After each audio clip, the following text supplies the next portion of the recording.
My Uber driver recognized me from a missing persons poster, but I've never been reported missing.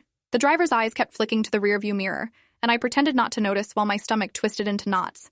We were stopped at a red light on Belmore Avenue when he finally spoke, his voice careful and measured like he was approaching a wild animal.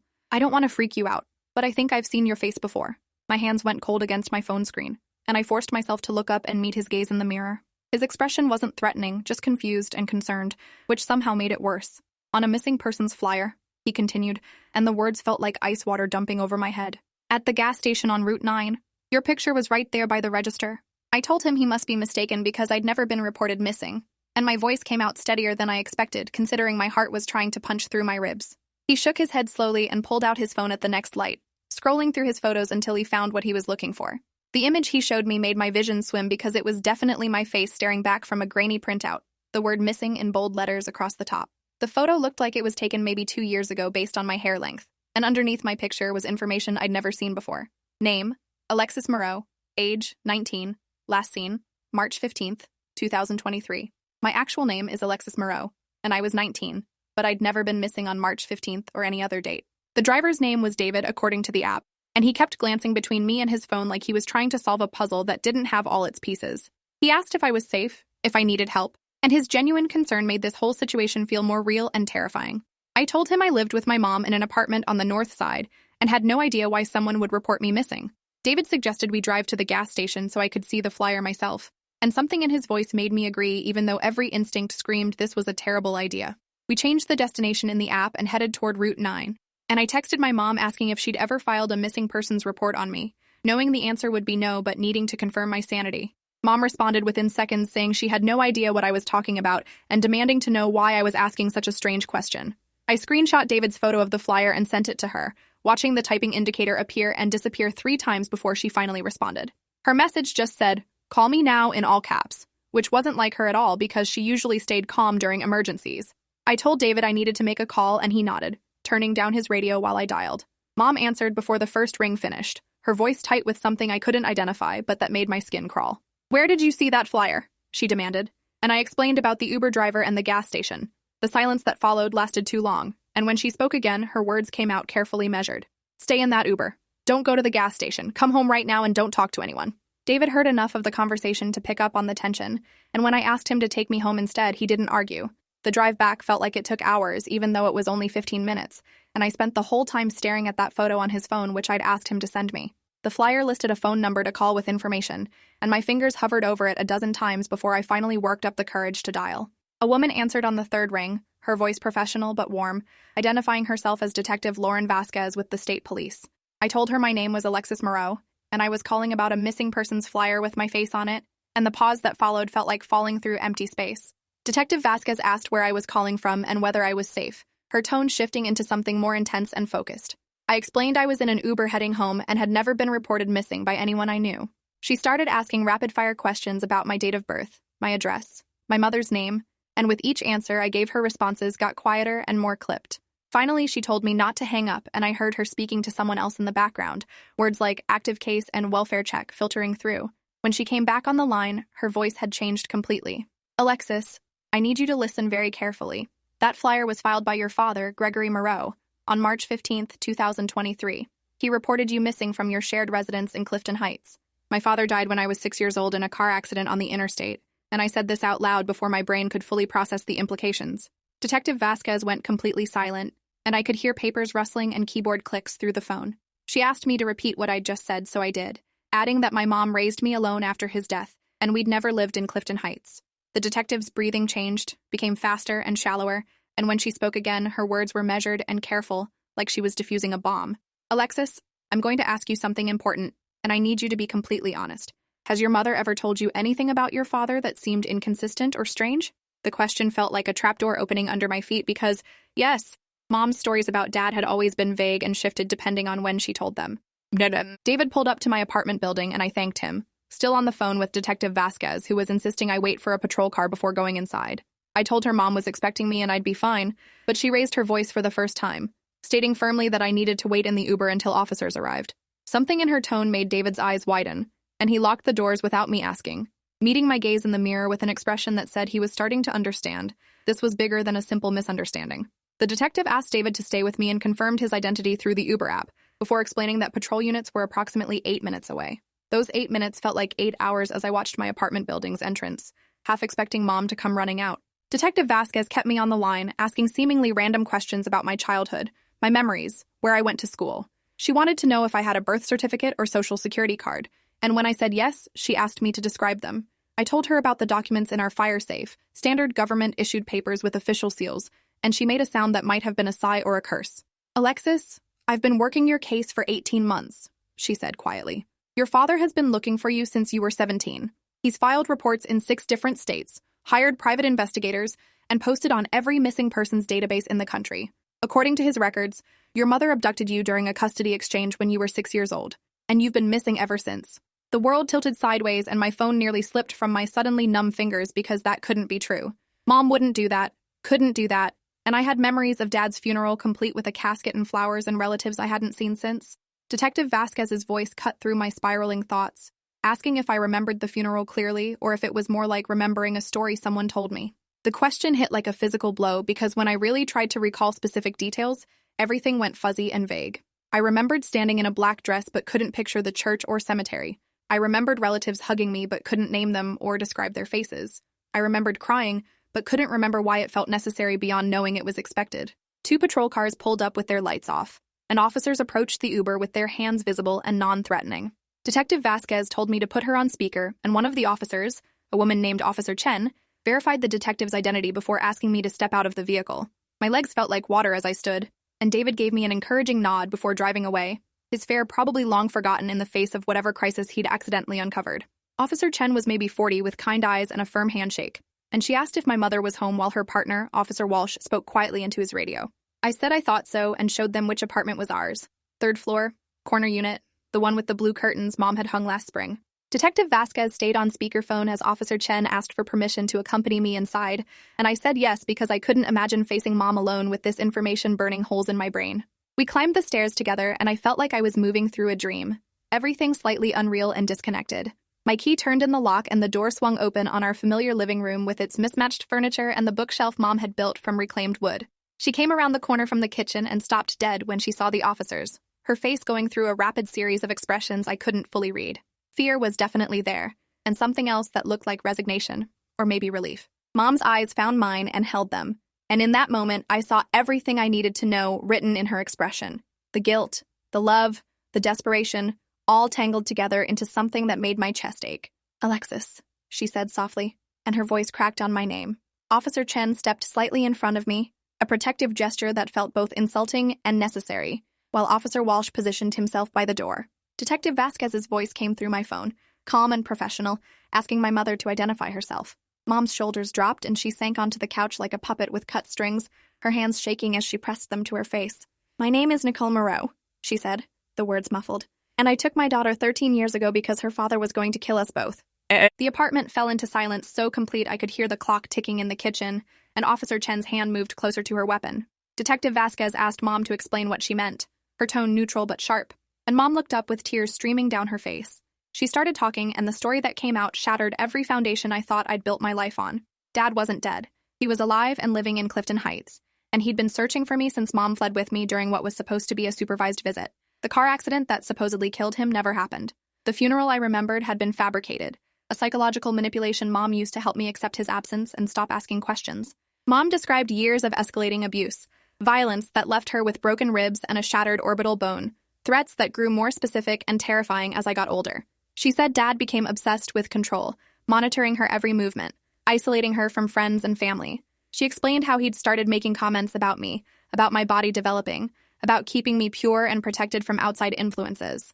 The way she described it made my skin crawl, and Officer Chen's expression hardened with professional recognition of a pattern she'd clearly seen before. Mom said she'd tried going through legal channels, filing for divorce, requesting protection orders, but Dad's family had money and connections. His lawyer was a partner at a major firm, and somehow every filing Mom made got lost or dismissed or delayed indefinitely. The breaking point came when Mom found a list in Dad's office, names and addresses of remote properties he'd been researching, places far from civilization with no neighbors. She found architectural drawings for modifications to a basement, locks on the outside of doors, soundproofing materials. She found journals describing his plans to homeschool me completely, cut me off from all outside contact, mold me into his vision of perfection. The terror in her voice as she described finding those documents felt viscerally real, and I found myself believing her even though this contradicted everything I thought I knew. Detective Vasquez asked why Mom didn't take the evidence to police, and Mom laughed, a bitter sound without humor. She had taken it to police, had filed reports with 3 different departments, but Dad reported the documents stolen and claimed Mom fabricated the threatening content. Mom described the custody exchange that became our escape, how she'd been planning for months, saving cash from her part-time job, establishing a new identity through channels she wouldn't specify. She'd packed a bag with essentials and hidden it in a storage unit, arranged for a friend to wait 3 states away with a car that couldn't be traced to her. During the supervised visit at a park, she'd seen Dad watching me with an expression that made her decision absolute and immediate. She grabbed my hand and ran, leaving behind our entire lives, everyone we knew, every possession except what fit in that hidden bag. We'd been running ever since, moving every few years when Mom got nervous, changing our appearances slightly, living quiet, invisible lives that left no paper trails. Officer Walsh asked about the fake documents, the birth certificate and social security card I'd described. Mom admitted she'd purchased them from someone she'd met online, paying cash and never asking questions about how they were created. She knew it was illegal, knew it made her a criminal, but she believed it was the only way to keep me safe and give me some semblance of a normal life. She'd enrolled me in school under my real first name but her maiden last name, let me make friends and join clubs, tried to balance safety with normalcy even though the fear never left. Every time someone knocked on the door unexpectedly, every time a stranger looked at me too long, Mom's panic would spike, and she'd start planning our next move. Detective Vasquez's voice cut through Mom's story, asking pointed questions about evidence and verification. She wanted to know if Mom had kept any of the original documents from Dad's office, any photos of her injuries, any witnesses who could corroborate her claims. Mom shook her head and explained she'd left everything behind in the escape, couldn't risk carrying evidence that might identify us if we got caught.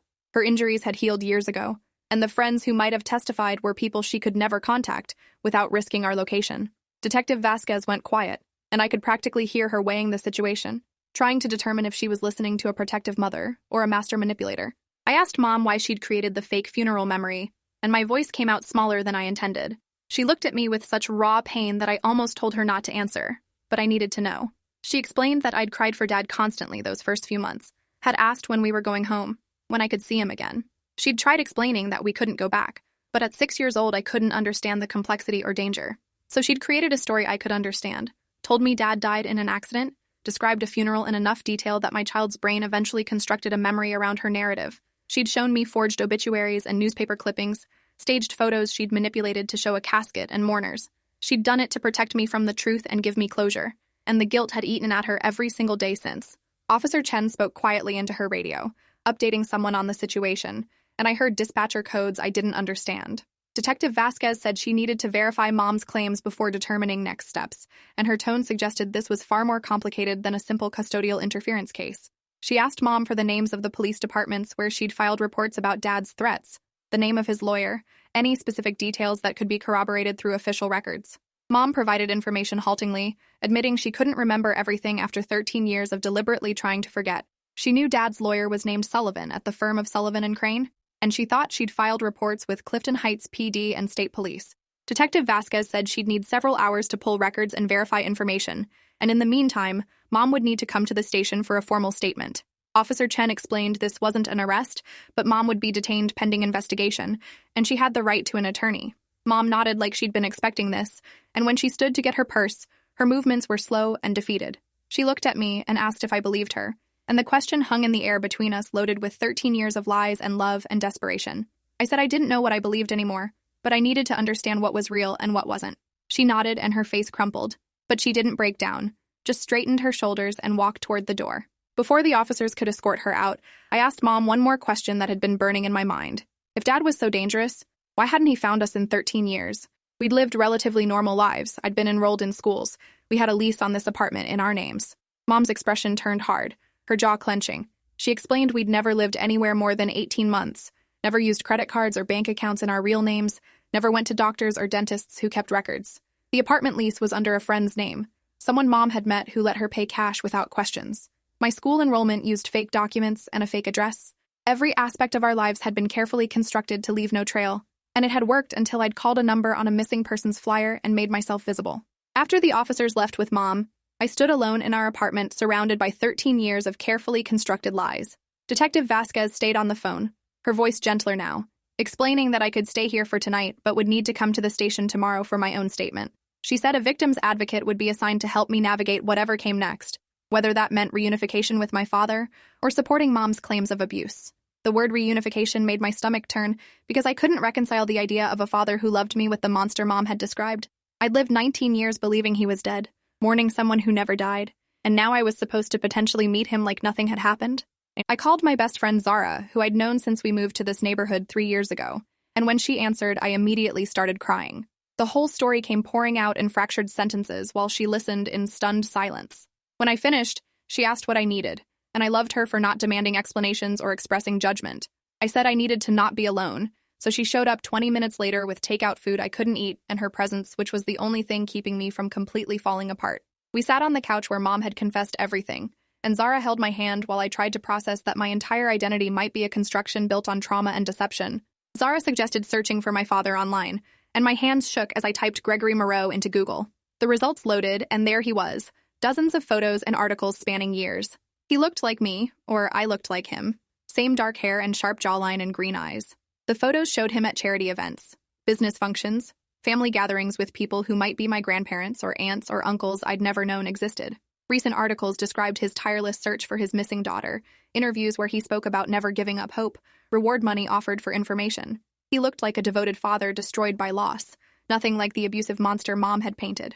But Zara, who was studying psychology and had done research on domestic violence, pointed out that abusers often appeared charming and sympathetic to outsiders. She pulled up statistics about how frequently family courts failed to protect abuse victims, how men with money and status could manipulate systems, how women who fled were often painted as vindictive and unstable. She wasn't saying Mom was definitely telling the truth, but she was saying I shouldn't assume she was lying just because Dad looked respectable in photographs.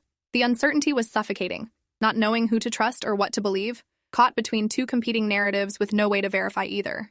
That night, I barely slept, lying in my bed staring at the ceiling while my mind spun through every memory trying to determine what was real. I remembered Mom reading to me when I was young, her voice gentle and patient.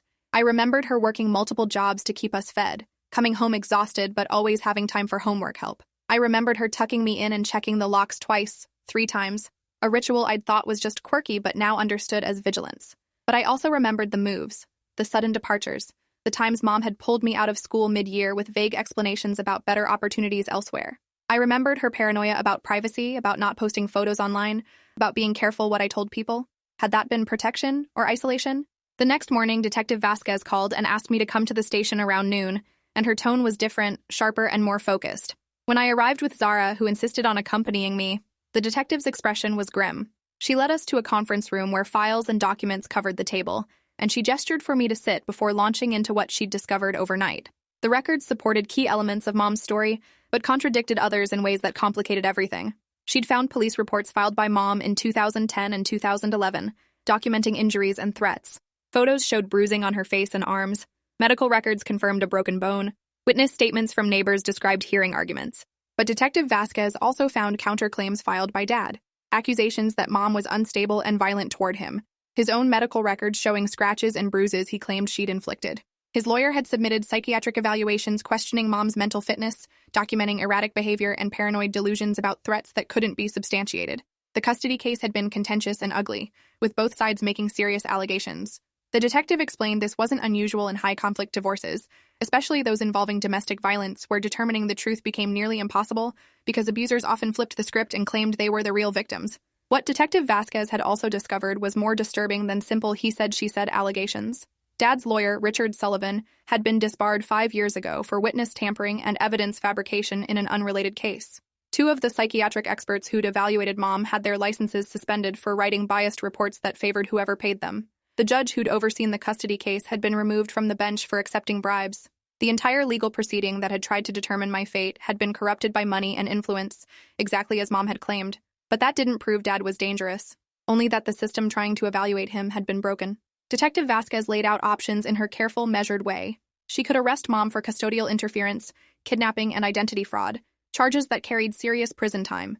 She could facilitate contact between me and Dad, who had legal rights as my father even though I was now an adult. Or she could continue investigating the abuse claims, try to build a case 13 years after the fact, knowing that evidence had degraded and witnesses had scattered. What she couldn't do was make this decision for me. I was 19, legally an adult, and ultimately I had to choose whether I wanted to pursue a relationship with my father or stand by my mother despite her crimes. I asked Detective Vasquez what her professional opinion was, what she believed after reviewing all the evidence. She was quiet for a long moment before admitting she'd worked cases where mothers fabricated abuse claims to justify parental alienation, and she'd worked cases where fathers convinced systems they were victims while actively terrorizing their families. The documentation here could support either narrative depending on how you interpreted it. Mom's injuries were real but could have been self-defense. Dad's wealth and connections were suspicious but not proof of malice. The corrupt legal officials were damning but had also worked hundreds of other cases, not just ours. Detective Vasquez said the only way to know the truth would be time and observation, watching how everyone behaved when the immediate crisis settled. That afternoon, I met with a victim's advocate named Patricia Williams, who specialized in family abduction cases.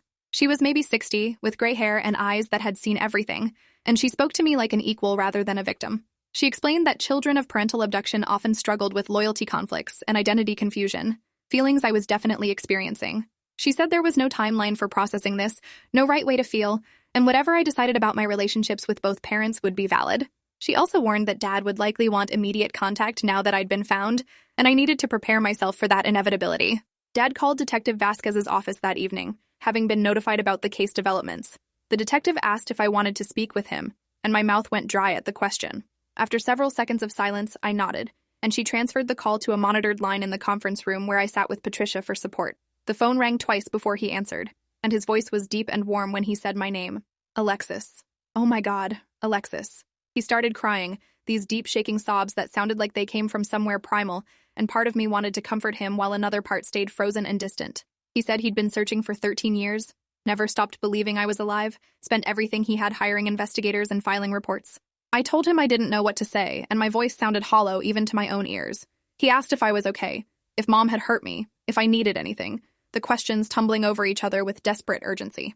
I said I was physically fine, and he exhaled like he'd been holding his breath for years. He wanted to see me, meet me, hug me, make up for all the lost time. He wanted to explain his side of what happened, show me evidence that Mom had lied. He wanted me to come home to Clifton Heights, meet my grandparents who'd grieved my loss, see my childhood bedroom he'd kept exactly as I'd left it. The intensity of his need pressed against me through the phone, suffocating and overwhelming. I told him I needed time, and the silence that followed felt heavy with his disappointment. He asked how much time, a week, a month, and I said I didn't know. Patricia nodded encouragingly, silently supporting my boundary. Dad's tone changed slightly, became more measured and controlled, and he said he understood but hoped I'd reconsider soon. He mentioned that he'd spoken with his lawyer about Mom's criminal charges, and depending on how cooperative she was, he might be willing to request leniency. The implication was clear. My relationship with him could impact Mom's legal consequences. The manipulation was subtle but present, and I felt anger spark in my chest at the pressure. After hanging up, Patricia told me the attempted guilt trip was a red flag, but not definitive proof of abuse. Some parents genuinely didn't understand appropriate boundaries and used emotional leverage without recognizing it as manipulation. Others weaponized relationships deliberately and systematically. She suggested I consider meeting Dad in a controlled environment with witnesses, seeing how he behaved when he couldn't script the interaction. She also suggested individual therapy to process everything, and I agreed immediately because my brain felt like it was fracturing under the weight of competing truths. Mom was released on bail the next day, her charges pending further investigation. She came home looking smaller and older, her eyes red from crying. We sat across from each other at the kitchen table, and the distance between us felt infinite despite being only a few feet. She asked if I'd spoken with Dad, and when I said yes, her face crumpled. She wanted to know what he'd said, how he'd sounded, and I described the conversation as neutrally as possible. Mom's hands clenched into fists, and she said I shouldn't trust anything he told me, that he was probably already strategizing how to isolate me and control me like he'd done to her. The certainty in her voice bothered me because it left no room for alternate possibilities. I told Mom I needed space to figure out what I believed, and that meant spending less time with her temporarily. Her face went white and she reached for my hand, but I pulled back before she could touch me. She asked if I blamed her for lying about Dad, and I said yes, partially, because regardless of her reasons, she'd stolen 13 years of potential relationship with an entire side of my family. She'd made choices that affected my life without giving me any agency, and now I was left trying to piece together an identity from fragments and lies. Mom started crying and apologizing, but her apologies felt hollow because what was done couldn't be undone.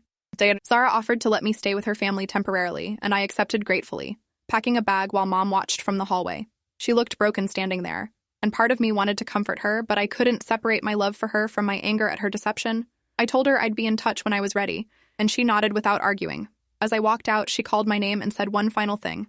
If you meet him, don't go anywhere alone with him. Promise me that. The fear in her voice was palpable and real, and whether that fear was justified or delusional, I couldn't yet determine. Living with Zara's family gave me breathing room to think without Mom's presence clouding my judgment. Her parents were kind and asked minimal questions, giving me space while making sure I ate and slept.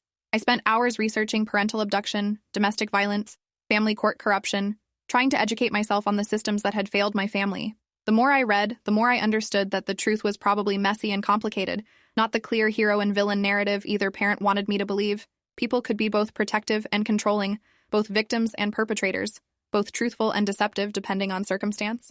Dad started sending emails through Detective Vasquez, carefully worded messages that expressed love and longing without crossing into manipulation. He sent photos of my childhood, birthday parties I barely remembered, holidays we'd celebrated. He sent pictures of extended family asking about me, sending their love. He included medical records showing he'd been in therapy since I disappeared, working on anger management and communication skills.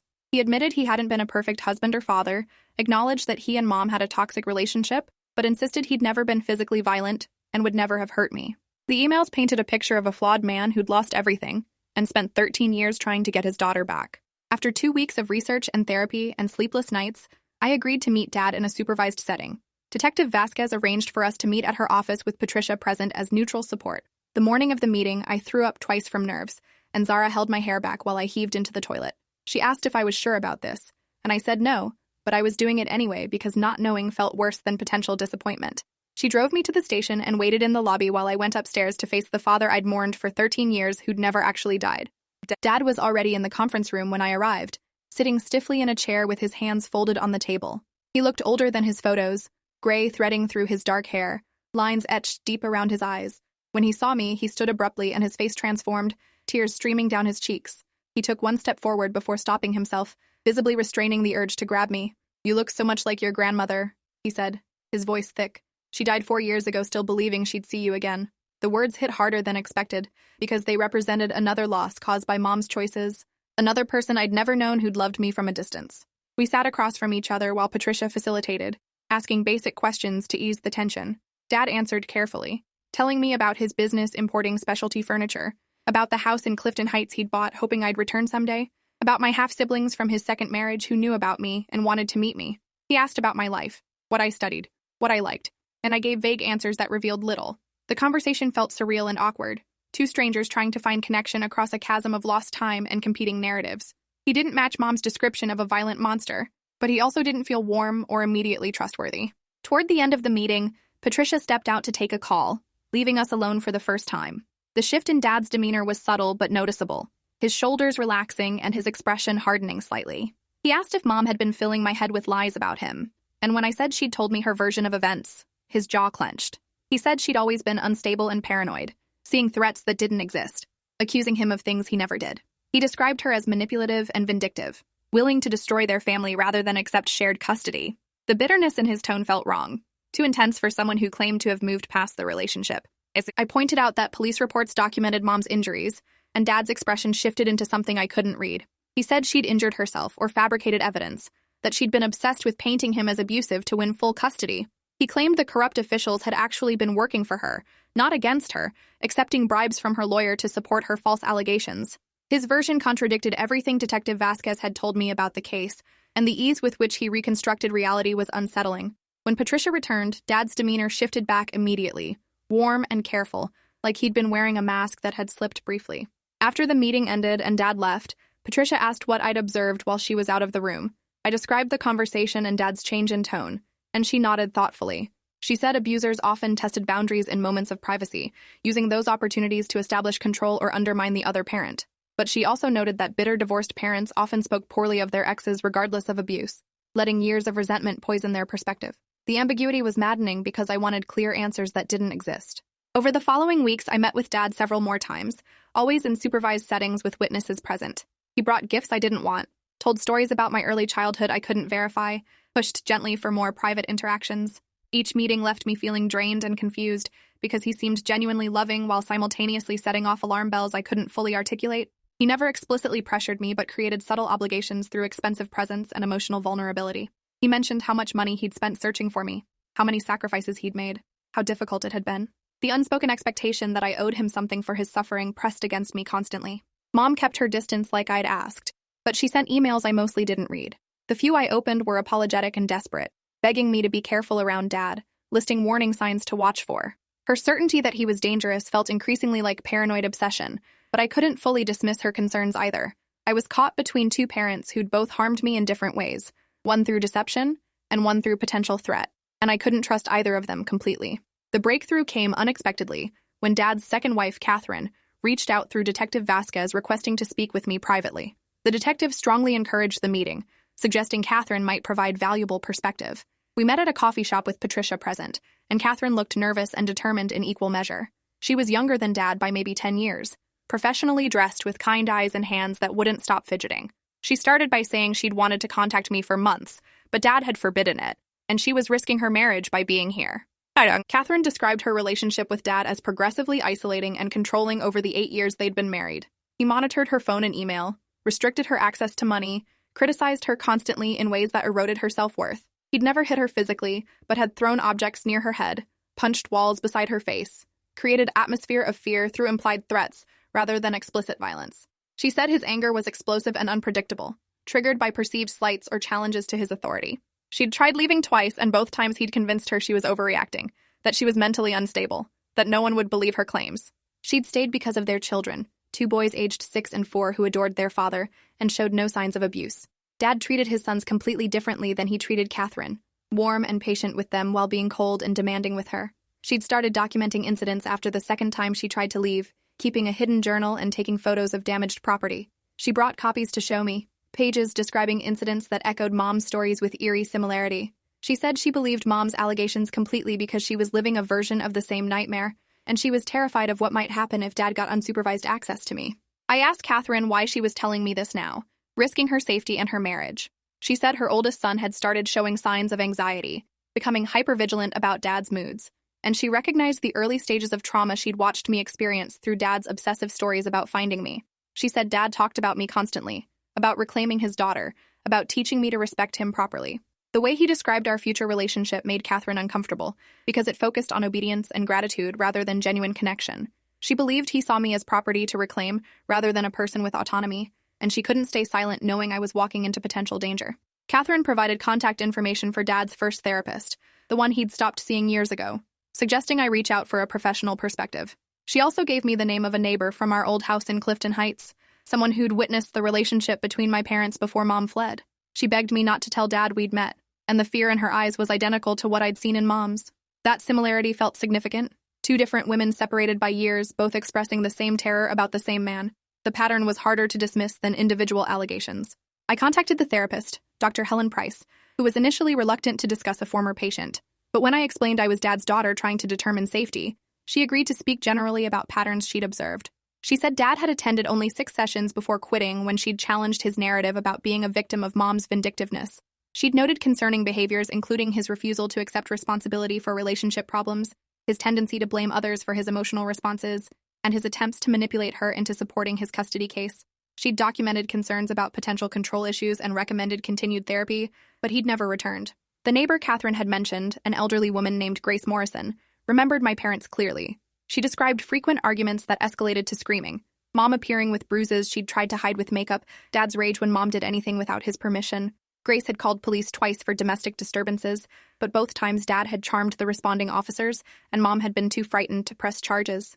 Grace said she'd felt guilty for years about not doing more, about not being a better witness when Mom needed testimony. She offered to provide a statement now if it would help, testimony that might support Mom's version of events. Armed with this new information, I met with Detective Vasquez and laid out everything Catherine and the others had shared. The detective listened carefully before revealing she'd been conducting her own background investigation. She'd found 2 other ex-girlfriends from before Dad married Mom, both of whom had restraining orders against him that had been dropped after he'd threatened legal action. She'd found police reports from neighbors in Clifton Heights describing his volatile temper. She'd found evidence that several of his missing person reports about me had contained false information designed to trigger Amber Alerts that weren't legally justified. The pattern Detective Vasquez was uncovering suggested systematic manipulation and control, masked by respectable appearances. Detective Vasquez explained that this new evidence changed her assessment of the case significantly. While Mom had definitely committed crimes by abducting me and creating false documents, those crimes appeared to have been motivated by legitimate fear rather than vindictiveness. The detective was recommending the prosecutor consider extreme emotional distress as a mitigating factor, possibly reducing charges or offering a plea deal that avoided prison time. She was also recommending that I avoid unsupervised contact with Dad until the investigation was complete, and that Catherine be offered protective resources if she chose to leave her marriage. I went to see Mom at our apartment, showing up without warning and finding her sitting at the kitchen table surrounded by legal documents. She looked up when I entered, and her expression cycled through hope and fear before settling on cautious neutrality. I told her I'd spoken with Catherine and others, that I was starting to understand why she'd run. Mom's face crumpled and she started sobbing, these deep, painful sounds that came from somewhere wounded and desperate. She said she'd been terrified I'd choose to believe Dad, that I'd see her as the villain, that she'd lose me permanently after everything she'd sacrificed to keep me safe. I sat across from her and took her hand, feeling the calluses from years of manual labor jobs she'd worked to support us. I said I understood her choices better now, but I was still angry about the lies and the lost relationships with extended family who might have been safe. I told her I needed her to be completely honest going forward. No more fabrications or manipulations, no matter how well-intentioned. She promised transparency, her voice thick with tears and relief. We sat together in the kitchen where she'd confessed everything weeks ago, and slowly began rebuilding trust on a foundation of difficult truths rather than protective lies. Dad continued reaching out through Detective Vasquez, his messages becoming more insistent as I stopped responding. He demanded to know why I was avoiding him, accused Mom of poisoning me against him, threatened legal action to force contact.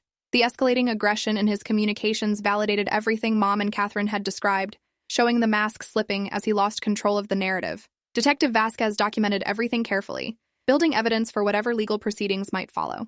Catherine left her marriage 2 months after our meeting, taking her sons and moving to a women's shelter while she filed for divorce. Dad's response was explosive, exactly as she'd predicted. He hired aggressive lawyers and filed for full custody, made allegations about her mental fitness, tried to freeze her access to money. But this time she had documentation and witnesses, including testimony from Detective Vasquez about his pattern of behavior. The court granted Catherine temporary primary custody with supervised visitation, and Dad's carefully constructed reputation began publicly crumbling as more people came forward with stories of his manipulation and control. The prosecutor offered Mom a plea deal, guilty to custodial interference with a suspended sentence, probation, and mandatory counseling. The deal acknowledged that while her actions were illegal, they were motivated by circumstances the system had failed to address appropriately. Mom accepted immediately, relieved to avoid prison and grateful that the legal system was finally recognizing the context of her choices. Part of the deal required her to facilitate my relationship with Dad if I chose to pursue one, but with the understanding that my autonomy as an adult superseded any parental rights he might claim. Thanks for watching till the end. Make sure to subscribe and like to not miss the next story.